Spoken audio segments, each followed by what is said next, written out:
ఒక కథలో ఒక సాధువు ఒక కుక్కని, నీ దగ్గర 5 నచ్చని గుణాలు ఉన్నాయి. 1, నువ్వు ఎప్పుడు గోడపైనే ఉచ్చపోస్తావు. 2, భిక్షగాళ్లను చూసి అరుస్తావు. 3, వెళ్తున్న వాహనాల వెంట పరిగెడతావు. 4, రాత్రుళ్ళు నిద్రపోకుండా అరుస్తావు.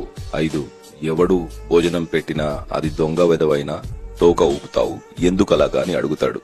దానికి కుక్క, నేను గోడ మీద లేక ఎవరూ తిరగని చోటులో ఎందుకు ఉచ్చపోస్తాను అంటే, భోజనం భూమిపైన పెడతారు కాబట్టి ఆ ప్రదేశాన్ని శుభ్రంగా ఉంచాలని. భిక్షగాళ్లను చూసి ఎందుకు అరుస్తానంటే, కష్టపడి పని చేయకుండా ఎదటి వారిని ఎందుకు యాచిస్తున్నారని కోపంతో అరుస్తాను.